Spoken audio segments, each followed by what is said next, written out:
Assalamualaikum warahmatullahi wabarakatuh. Waalaikumsalam warahmatullahi wabarakatuh. Bismillahirrahmanirrahim. Alhamdulillahi rabbil alamin wa bihi nasta'in ala umurid dunya waddin. Wassalatu wassalamu ala asyrafil anbiya wal mursalin sayyidina wa maulana Muhammadin wa ala alihi wa ashabihi ajma'in wa la hawla wa la quwwata illa billahil aliyyil azim. Subhanaka la ilma lana illa ma 'allamtana innaka antal alimul hakim. Allahumma anfa'na bima 'allamtana wa 'allimna ma yanfa'una wa zidna ilma. Amin ya rabbal alamin. Bapak Ibu hadirin wal hadirat rahimakumullah. Alhamdulillah puji syukur kita sampaikan, kita panjatkan kehadirat Allah Subhanahu wa taala atas segala karunia-Nya, atas segala nikmat-Nya. Salawat dan salam semoga senantiasa terlimpah kepada junjungan kita Nabi besar Muhammad sallallahu alaihi Sallallahu alaihi wasallam. wasallam. Juga kepada keluarga beliau, sahabat-sahabat beliau dan para pengikut beliau sampai hari kiamat. Semoga kita, keluarga kita, anak keturunan kita termasuk golongan umatnya Nabi Muhammad sallallahu alaihi wasallam dan akan mendapatkan syafaat dari beliau di hari kiamat. Amin ya rabbal Amin alamin. ya rabbal alamin.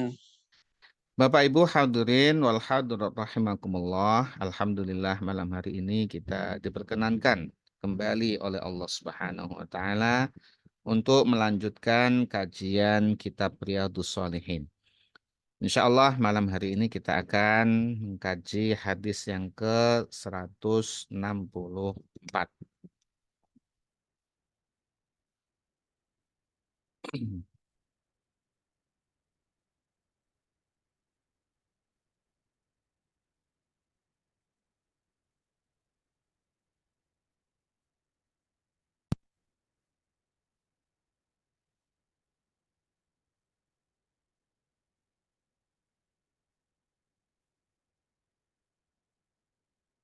Bismillahirrahmanirrahim.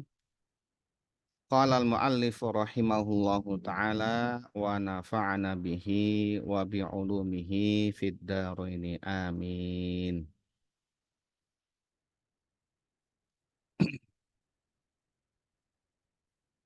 As-saminu hadis yang ke-8 dari bab ke-16 yaitu perintah menjaga sunnah dan adab-adabnya. Ini sudah ke-8 atau 164 dari yang pertama. An Jabirin dari sahabat Jabir.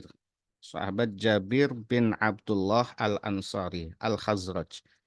Jadi sahabat Jabir putranya Abdullah. Kedua-duanya adalah sahabat Nabi Muhammad SAW dari suku Khazraj, ya, suku di Madinah, sahabat Ansor. Beliau termasuk sahabat muda, ya, di kalangan muda, sahabat muda dan diberi karunia usia yang panjang. Inilah salah satu dari jaminan, ya, tersambungnya pelajaran-pelajaran dari Rasulullah SAW kepada generasi setelahnya adalah diantaranya beliau dikelilingi oleh sahabat-sahabat muda. Sehingga beliau wafat itu Jabir ini masih usia sangat muda sekali, ya. Waktu itu 20-an tahun. Dan beliau wafat usianya 94 tahun. Ya, jadi puluhan tahun beliau itu menjadi rujukan dari generasi-generasi setelahnya. Ya. Beliau meriwayatkan hadis banyak sekali, yaitu sebanyak 1.540 hadis. 60 hadis diantaranya adalah muttafaqun alaih.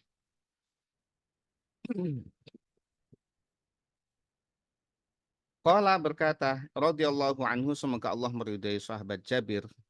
Dalam teks hadis yang lain itu disebut Jabir bin Abdullah radhiyallahu anhuma. Dua-duanya sahabat Nabi.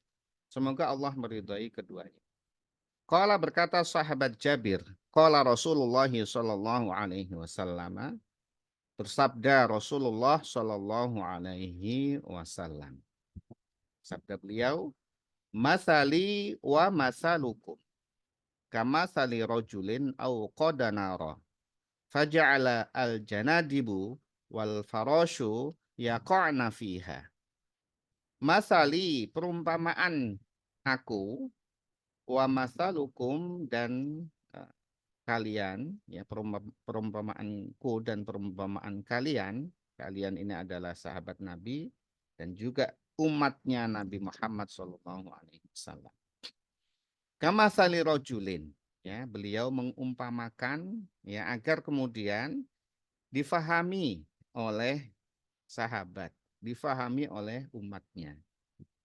Di pelajaran-pelajaran itu banyak yang kemudian beliau umpamakan, umpama ini itu supaya mendekatkan pemahaman, supaya gampang. Kalau pelajaran ada contohnya, maka akan memudahkan pembelajar untuk mempelajari. Kalau nggak ada contohnya, ya kadang-kadang sulit. Ada contohnya sehingga kemudian konsep-konsep itu bisa dipahami dengan mudah. Maka kalau guru atau dosen atau pengajar, ya, itu kalau banyak bisa memberikan contoh-contoh, akan memudahkan pembelajarnya atau muridnya itu untuk memahami. Ini beliau memisalkan diriku dengan kalian itu sebagai seumpama seorang laki-laki au koda yang dia menghidupkan, menyalakan naro, menyalakan api di tengah malam, di malam-malam, menyalakan api di waktu malam tentunya. Faja'ala al-janadibu wal faroshu yaqa'na fiha. Ya. Maka dengan api yang menyala tadi itu, hewan-hewan kecil, ya, yang terbang di waktu malam, ya, seperti laron atau sebangsanya itu, yang suka dengan cahaya, yaqa'na fiha, bisa masuk ke api itu. Ya, karena dia terbang, suka cahaya, masuk ke api itu. Dan masuk ke api itu, dia binasa tentunya. Ya. Dia suka mengelilingi cahaya, dan itu api, ya, dia nggak sadar, dia nggak tahu kalau itu bisa membinasakan, dia masuk saja ke situ, hewan-hewan itu. Kenapa dia bisa terbakar di api itu? Karena dia nggak tahu kalau itu bisa membinasakan. Wahua, laki-laki tadi itu, ya zubbuhunna anha, berusaha untuk menghalangi hewan-hewan itu. Jadi karena dia ada api tadi itu, hewan-hewan pada mengelilingi api, berusaha untuk mendekati api, laki-laki tadi itu berusaha untuk mencegahnya. Ya, seperti itulah, ya. Beliau mengumpamakan usaha laki-laki tadi itu untuk mencegah hewan-hewan itu sedemikian rupa. Tetapi ya kemudian blosot-blosot gitu, ya. Namanya juga hewan kecil-kecil yang banyak, ya. Sulit, ya. Nah, sehingga tetap aja, Mas. Ya, jadi kenapa laki-laki tadi itu, seorang tadi itu berusaha untuk menahan atau mencegah hewan-hewan itu ke api itu? Karena hewan-hewan tadi itu tidak paham, tidak tahu kalau api itu akan mencelakakan dia. Sementara laki-laki tadi itu paham, tahu, ya, bahwa api itu bisa mencelakakan hewan itu sehingga dicegah. Usahanya begitu. Wa ana, ya, misalkan seperti itu. Wa ana, dan sedangkan aku, ya, akhidun bihujazikum anin nar, yaitu berusaha untuk menarik ini, ya, ini juga tamsil, ya, menarik tali-tali, ya, celana gitu, ya, ditarik-tarik gitu, ya, yang kemudian mencegah seseorang itu anin nari untuk masuk ke dalam neraka. Jadi ibaratkan umatnya Nabi Muhammad SAW itu adalah hewan-hewan tadi itu, ya, apinya adalah api neraka. Rasulullah berusaha mencegah umatnya ini untuk terjerumus ke dalam api neraka. Sedemikian kuatnya Rasulullah, ya, mencegahnya itu, menahannya itu. Wa antum tafallatuna, atau tuflituna ini ya dalam redaksi yang lain, tuflitun atau tafallatun ya. Sedangkan kalian itu mengabaikan atau berusaha mengipaskan min yadaya dari tanganku. Jadi aku sudah mencegah-cegah begitu, menjaga kalian untuk jangan sampai terjerumus ke neraka itu, tapi kalian mengabaikan, mengipaskan ya, menghempaskan ya sebenarnya gitu ya. Mengabaikan usahaku itu. Ya seperti laron tadi itu yang ditahan-tahan ya tetap aja buk, ya, masuk aja ke situ. Karena dia suka cahaya itu. Jadi usahanya Rasulullah SAW, saking sayangnya beliau kepada umatnya, itu beliau contohkan seperti laki-laki tadi itu. Kenapa demikian? Karena Rasulullah SAW adalah utusan Allah yang sangat faham akan hakikat dari ibadah, hakikat dari kehidupan, bagaimana supaya selamat, dan bagaimana nanti bisa terjerumus ke dalam neraka. Beliau sangat paham, sehingga beliau begitu upayanya begitu kuat untuk agar umatnya ini tidak terjerumus ke dalam api neraka itu. Dengan cara yaitu adalah kebaikan-kebaikan itu beliau sampaikan. Dan yang larangan-larangan dari Allah Subhanahu wa taala beliau juga sampaikan agar ya umatnya ini tidak terjerumus ke dalam api neraka. Ini adalah bagian dari cintanya Nabi Muhammad SAW kepada umatnya. Maka wujud dari cinta beliau adalah perintah-perintah beliau, ya, larangan-larangan beliau kepada umatnya. Kenapa? Beliau faham kalau umatnya ini kemudian melanggar larangan-larangan beliau, umatnya akan terjerumus ke dalam api neraka. Ya, tetapi kemudian kebanyakan di antara umat beliau ini yang kemudian mengabaikan seruan Nabi Muhammad SAW, mengabaikan tadi seperti laron-laron tadi itu ya, meskipun ditahan-tahan tetap juga akan masuk ke api itu. Ini hanya sedikit yang bisa terselamatkan. Ya. Meskipun ada jaminan ketika ada keimanan di dalam hati seseorang, ya, dia masuk ke dalam api neraka, maka suatu saat akan diangkat oleh Allah Subhanahu wa taala, akan diselamatkan dari neraka meskipun masuk dulu. Ya, masuk dulu. Ya, semoga kita, keluarga kita semuanya diselamatkan Allah Subhanahu wa taala dari api neraka. Ya nggak usah masuk neraka lah, langsung masuk surga lah. Harapan kita seperti itu. Ya, tetapi kan ya dosa-dosa kita akan diperhitungkan nanti di hadapan Allah Subhanahu wa taala. Kalau kita teguh, ya, kita teliti, kita disiplin untuk melaksanakan semua perintah-perintah Nabi, disiplin untuk meninggalkan semua larangan-larangan Nabi, ya tentunya kita tidak akan masuk neraka. Ya, tetapi kan brosot sini brosot situ, mata maksiat, mulut ya maksiat, telinga maksiat, ya ada harta yang tidak baik masuk, ya, maksiat ini maksiat itu yang menjadikan kemudian kita brosot-brosot tadi itu, sehingga nanti akan diperhitungkan di sisi Allah Subhanahu wa taala. Kalau tidak terampuni oleh Allah, maka ya masuk neraka sampai kemudian dibersihkan itu ya dosa-dosa kita, baru kemudian masih ada keimanan, diangkat Allah Subhanahu wa taala dari neraka. Jadi karena Rasulullah SAW sangat menyayangi umatnya ini, maka beliau seperti tadi itu. Ini disampaikan Allah Subhanahu wa taala dalam surah At-Taubah ayat ke-128. A'udzubillahi minasyaitonirrajim. Laqad ja'akum rasulun min anfusikum azizun 'alaihi ma'anittum harisun 'alaikum bil mu'minina raufur rahim. Sungguh telah datang kepada kalian utusan, ini dimaksud adalah Nabi Muhammad SAW, min anfusikum dari diri kalian, ya, dari golongan kalian itu manusia, berupa manusia. Ya, ini juga bagian dari kasih sayangnya Allah kepada umat manusia, diutus utusan ini dari golongan manusia, bukan dari golongan malaikat. Kalau dari golongan malaikat ya susah mengikuti, karena dari golongan manusia, maka bisa kita ikuti. Nah, ini utusan. Yang sifat-sifatnya adalah azizun alaikum. Azizun alaihima anittum. Terasa berat baginya penderitaan yang kalian rasakan. Ini empatinya Rasulullah Shallallahu Alaihi Wasallam kepada umatnya. Dan sifat pertama, sifat yang disampaikan di ayat ini adalah beliau terasa berat penderitaan yang dialami oleh umatnya ini. Penderitaan yang dialami oleh umatnya ini terasa berat bagi beliau. Beliau empati sekali.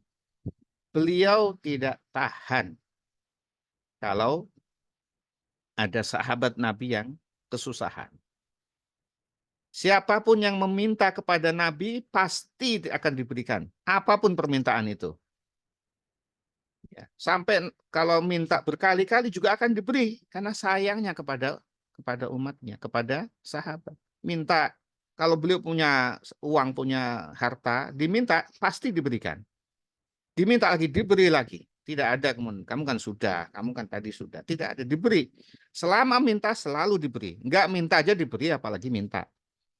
Kalau beliau tidak punya apa-apa, diminta, maka beliau tidak mau mengecewakan yang meminta itu. Beliau akan berikan rekomendasi. Misalkan, kamu silakan minta ke sana, nanti bilang bahwa saya akan bayar. Sampai begitu beliau.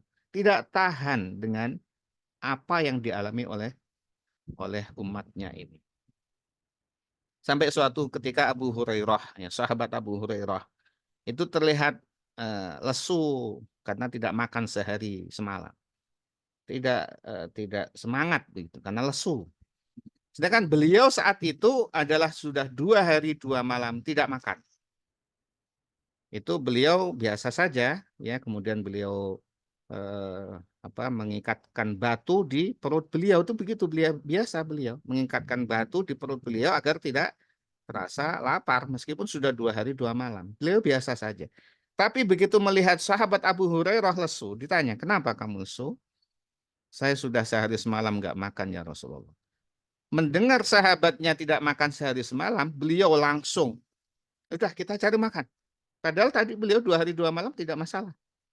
Karena sahabatnya itu, kemudian beliau cari-cari makanan.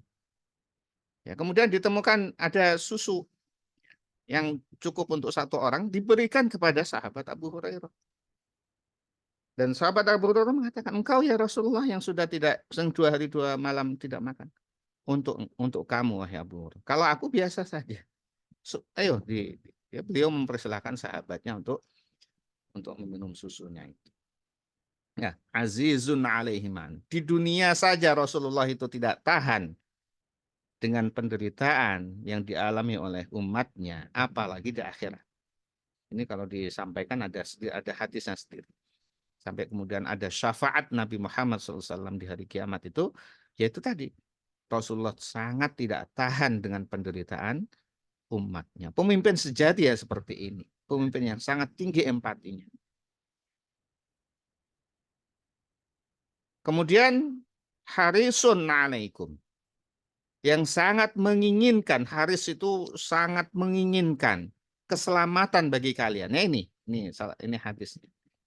Sangat menginginkan keselamatan bagi kalian.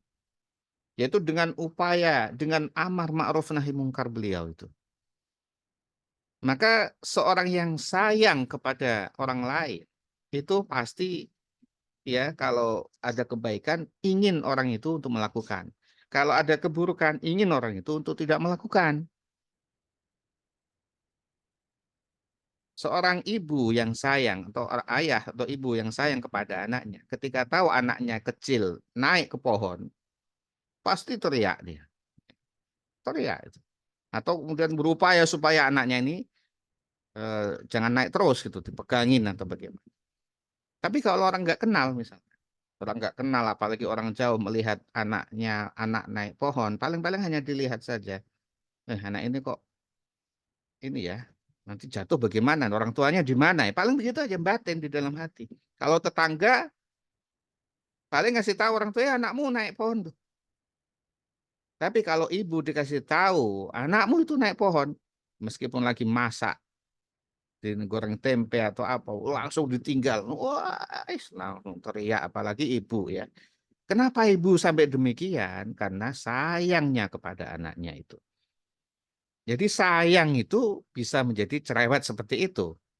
Kamu jangan begini, kamu jangan begini, kamu harus begini. Itu karena sayangnya seseorang. Maka wujud dari sayangnya Nabi adalah amar ma'ruf nahi mungkar. Demikian para sahabat kepada umatnya. Kemudian pewaris Nabi, para ulama. Itu kenapa cerewet begitu? Ya karena sayang kepada umatnya. Amar ma'ruf nahi mungkar. Ini adalah permisalan dari yang disampaikan oleh Nabi Muhammad SAW. Karena sayangnya beliau kepada umat. Bil mu'minina ra'ufur rahim. Dengan orang-orang beriman, ra'ufun. Beliau adalah sangat penyantun, rahimun, dan sangat penyayang. Jadi wajah beliau adalah wajah penyantun dan penyayang, bukan garang dan menakutkan.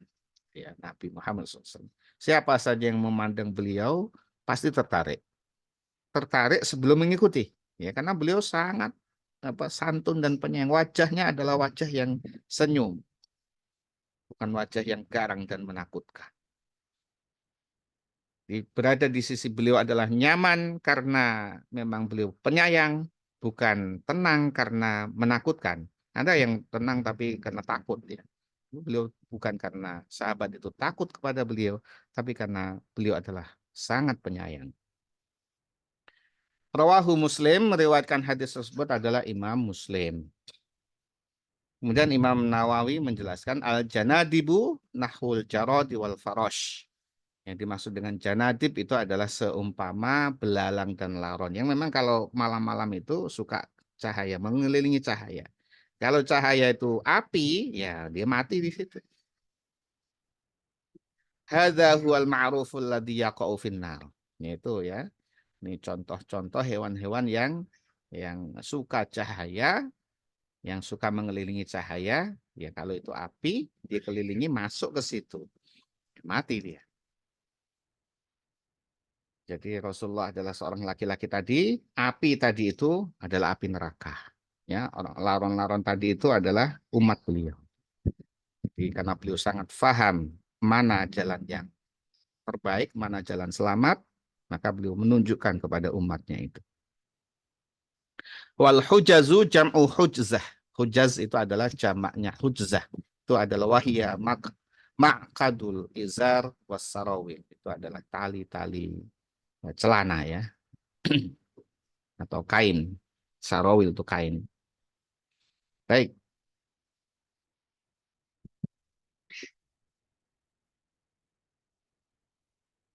At-tasi'u hadis yang ke-9. Anhu masih dari rawi yang sama itu sahabat Jabir. Anna Rasulullah sallallahu alaihi wasallam sesungguhnya Rasulullah SAW amara bila'qil asabi'i was-sahfati. Beliau memerintahkan untuk menjilat tangan jari-jari was-sahfati dan piring ketika selesai makan.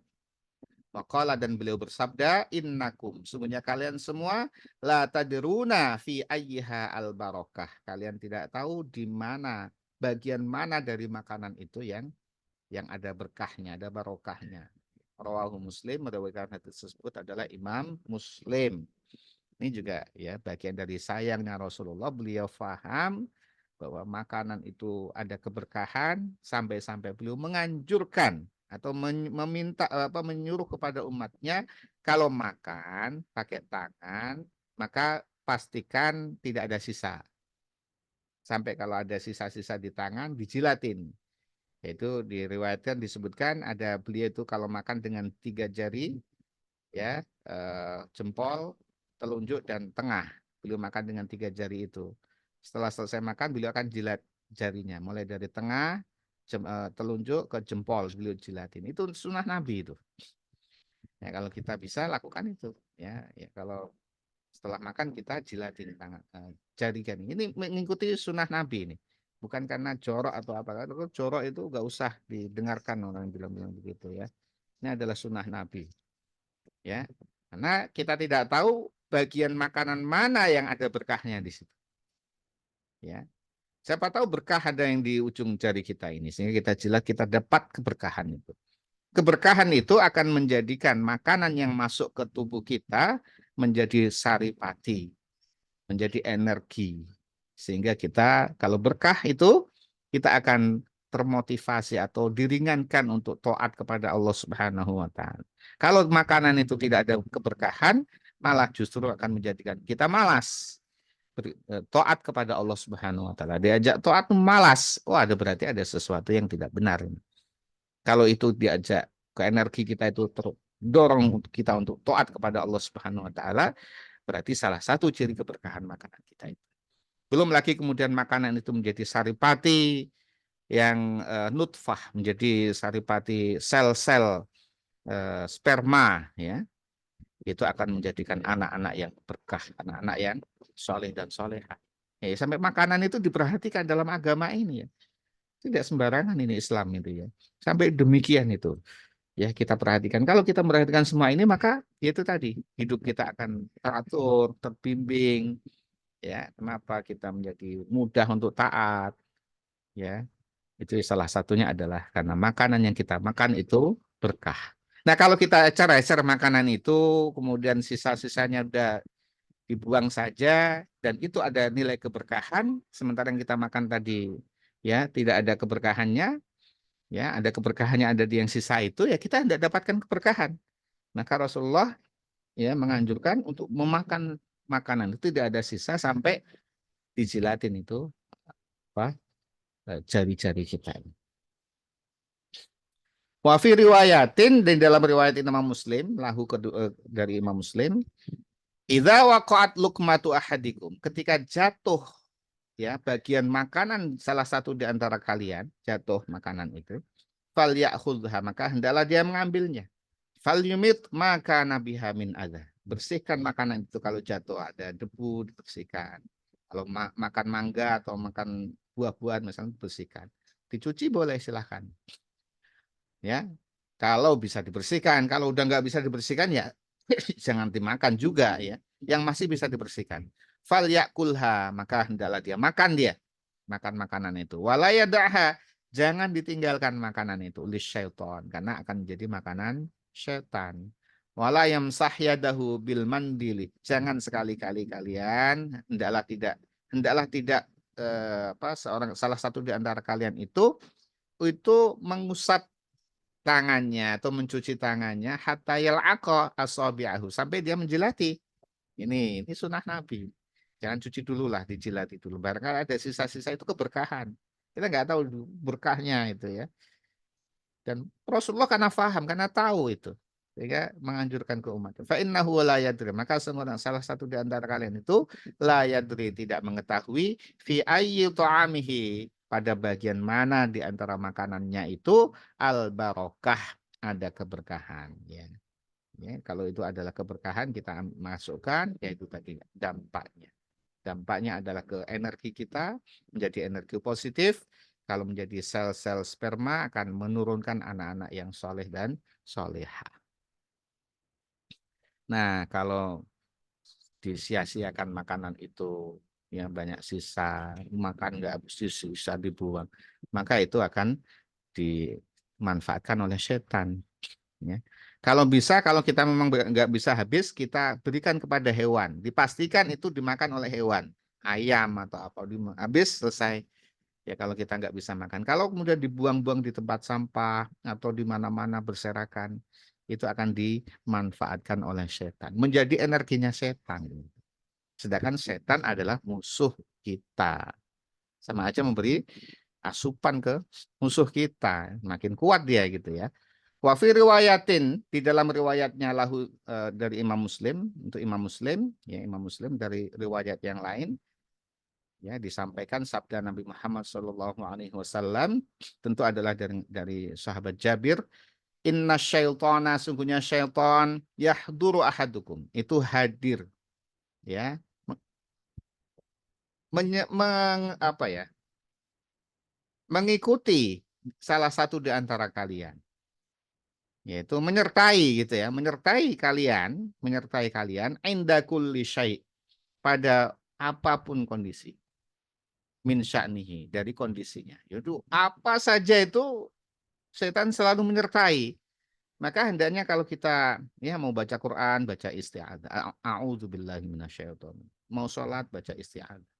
Mau tidur juga baca isti'adzah. Baca supaya kita meskipun setan itu mau menyertai kita minta perlindungan kepada Allah sehingga setan tidak menyertai kita. Apalagi mau misalkan berhubungan dengan pasangan kita, suami istri kita. Harus ta'awud. Kalau tidak, masuk dia itu. Termasuk juga adalah ketika makan. Hatta yahdurahu. Sampai dia juga menyertai, laki-laki menyertai salah satu di antara kalian, menyertai kalian, inda ta'amihi, ketika makan. Ketika makan juga dia ikut-ikutan. Kalau tidak isti'adzah, ya, tidak berdoa kepada Allah, tidak membaca doa, ya ikut makan juga dia. Kita makan, dia ikut makan. Itu tadi akhirnya tidak dapat keberkahan. Maka baca Bismillahirrahmanirrahim. Baca doa. Faida sakotot, maka ketika jatuh min ahadikum dari salah satu di antara kalian, hadim berarti kalian, ya, murid-murid beliau dan juga umatnya, al-luqmatu, apa yang jatuh itu adalah bagian makanan, potongan makanan atau makanan itu jatuh, fal yumit, maka hendaklah dia bersihkan makanan biha min adzan, bersihkan dari ya kotoran atau yang ya tadi jatuh kan diambil. Kalau itu bisa dibersihkan ya. Kemudian di falyakulha, maka hendaklah dia makan. Jangan dibiarkan saja jatuh. Ada ayam jatuh, biarkan, jangan, diambil, bersihkan. Jangan ikut-ikutan yang tidak sunnah ya. Sunnahnya begitu, diambil, dibersihkan. Kalau perlu dicuci, cuci. Kalau memang harus dicuci. Maksudnya dikucur air ya. Untuk bisa dimakan. Wala yadaha lisyaitan, dan jangan biarkan makanan itu. Kalau dibiarkan, maka makanan itu adalah untuk syaitan. Ya. Ini adalah petunjuk Nabi Muhammad SAW. Ya, jangan kita ikut-ikutan boros, sisa makanan di mana-mana gitu ya. Nauzubillah min dzalik ya. Apalagi kalau ada pesta gitu ya, makan ambil banyak, dimakan sedikit, tinggal saja. Nauzubillah min dzalik, itu untuk setan. Ya, kita kalau memang ya kita ambil ya sekadar yang habis kita makan, habiskan sehabis-habisnya ya, sampai kemudian tangan kita dijilatin ya. Kita lakukan semua ini dalam rangka mengikuti petunjuknya Nabi besar Muhammad Shallallahu Alaihi Wasallam. Bapak Ibu hadirin wal hadirat rahimakumullah, demikianlah pembacaan dua hadis dari kitab Riyadhus Shalihin. Semoga kita semuanya diberikan tambahan ilmu oleh Allah Subhanahu wa taala, ilmu yang bermanfaat, dan kita senantiasa diberikan kekuatan untuk menjalankan perintah-perintah Allah dan Rasulnya ini, sehingga kita semua selamat fid dini wad dunya wal akhirah. Amin ya rabbal alamin. Demikian ya, mari sama-sama kita tutup dengan doa kafaratul majelis. Bismillahirrahmanirrahim. Bismillahirrahmanirrahim. Subhanakallahumma wa bihamdika, asyhadu an la ilaha illa anta, wa atubu ilaik. Wa'alafu minkum. Assalamualaikum warahmatullahi wabarakatuh. Waalaikumsalam warahmatullahi wabarakatuh.